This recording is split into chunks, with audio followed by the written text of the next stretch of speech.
Hello दोस्तों, आपका stock insights में स्वागत है। आज हम लोग बातें करेंगे सोना बीएलडब्ल्यू प्रेसिजन के बारे में।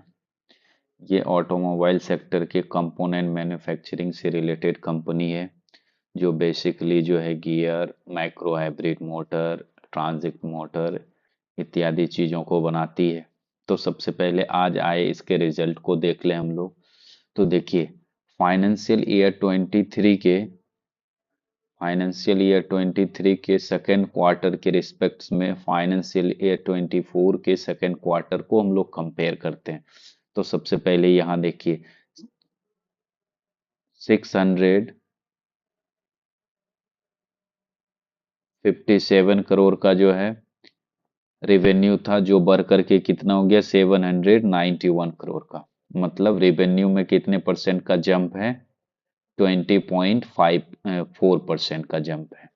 बट प्रॉफिट में देखिए, प्रॉफिट इस समय कितना था? 93 करोड़ का। लेकिन अब प्रॉफिट कितना हो गया? प्रॉफिट देखिए बढ़ करके कितना हो गया? 124 करोड़। प्रॉफिट में कितने का जंप है? 34.2% का, जो कि एक बहुत ही अच्छा जंप है। कुछ की पॉइंट्स को इसमें से देखें।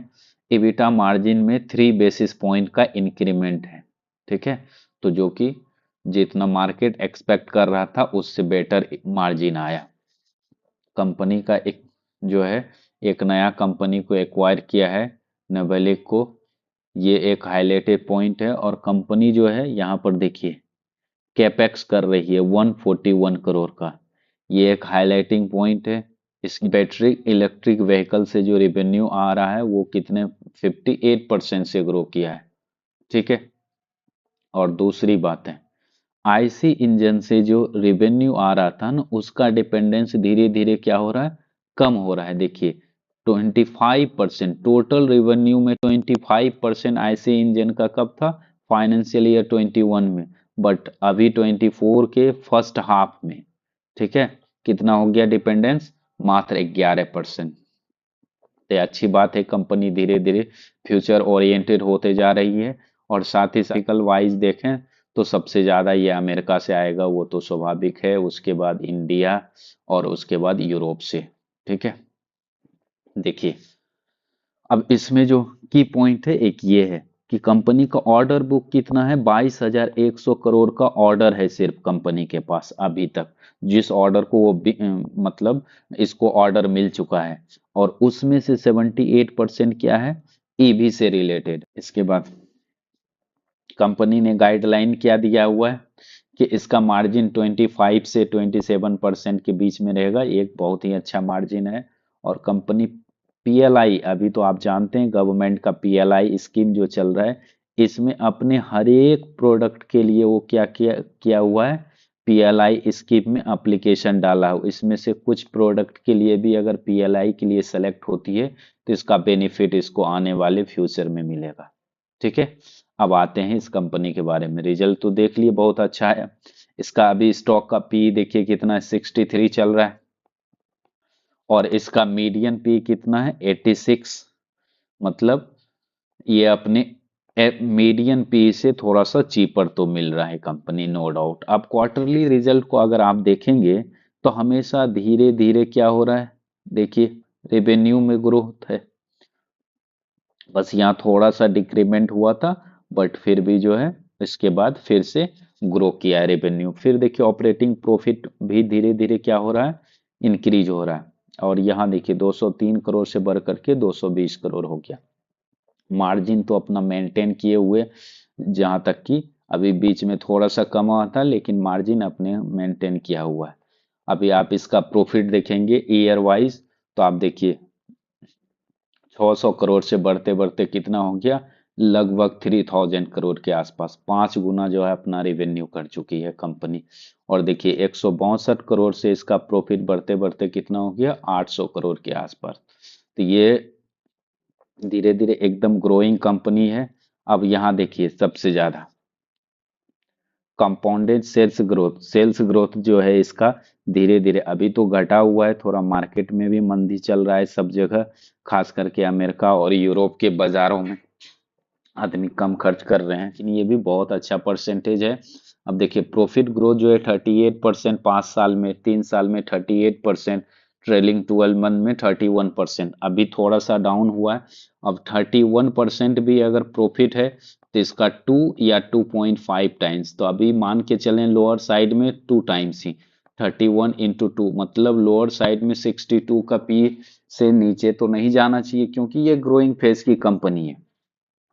ठीक है, अब वापस आते हैं बैलेंस शीट। बैलेंस शीट में देखिए धीरे धीरे कंपनी का जो है अपना रिजर्व जो है बढ़ते जा रहा है, बढ़ते जा रहा है, और 1847 करोड़ का तो रिजर्व है। से सेट भी कंपनी का धीरे धीरे बढ़ करके जो है 2000 करोड़ के आसपास हो गया। कुछ अमाउंट CWIP में भी, इसका कैपिटल वर्क इन प्रोग्रेस में भी है। अब देखिए मेन है इसका शेयर होल्डिंग पैटर्न का, अगर देखें तो शेयर होल्डिंग पैटर्न में क्या है। अब देखिए प्रमोटर का जो है शेयर होल्डिंग पैटर्न धीरे धीरे डिक्रीज हो रहा है, यह एक नेगेटिव पॉइंट है। लेकिन प्रमोटर को सेल करने के बाद कौन है जो इसको खरीद रहा है, तो आप ध्यान से देखेंगे कौन खरीद रहा है।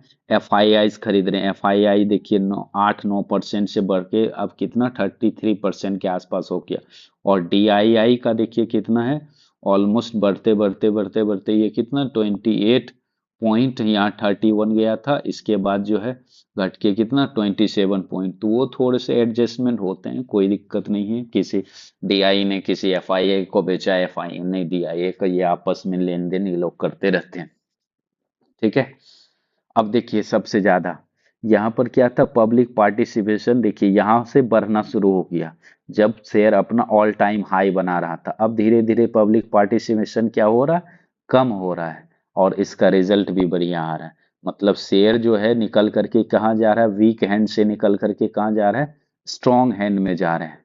ठीक है, इसका मतलब यहाँ से पब्लिक धीरे धीरे धीरे धीरे अपने शेयर को बेच रही है, और इंस्टीट्यूशन जो है खरीद रहे हैं, वो DII हो या FII हो। चलिए इसका चार्ट पैटर्न देखिए, आज 26 अक्टूबर का मैं डेली चार्ट पैटर्न यहाँ पर लगाया हूँ, और आज जो है पिछले 2 दिनों से जो है ना मिड कैप इसको और स्मॉल कैप में बहुत ज्यादा गिरावट है। इसके बावजूद भी, ठीक है, इसके बावजूद भी आप देखिए कि ये शेयर आज जो है हरे निशान में बंद हुआ।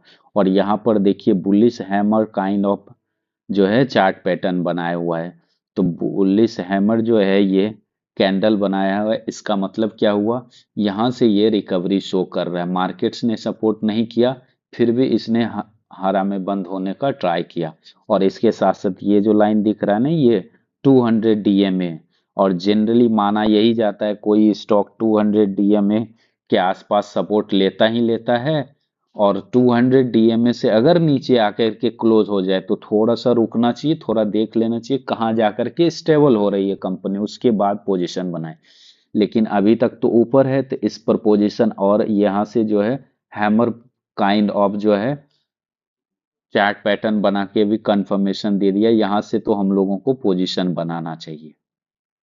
ठीक है, और इसका कम से कम ऊपर में टारगेट जो है, देखिए अब रिजल्ट आने से पहले का जो है फोरकास्ट था, मनी कंट्रोल का फोरकास्ट कि अपर साइड में ये कितना 403 तक जा सकता है इसका टारगेट, मीडियन में 614 के आसपास, और लोअर साइड में कितना 450 तो अब ना के बराबर भी जाएगा। ठीक है, जब तक ये 200 DMA से ऊपर रहेंगे तो जाएगा नहीं। और अब तो रिजल्ट ऐसा आ गया, तो अब लग रहा है कि ये जो ऑल टाइम हाई जो 800 के आसपास जो है उस टारगेट को भी अचीव कर लेगा। तो इसलिए हम लोगों को यहाँ से धीरे धीरे इसमें पोजीशन बनाना चाहिए।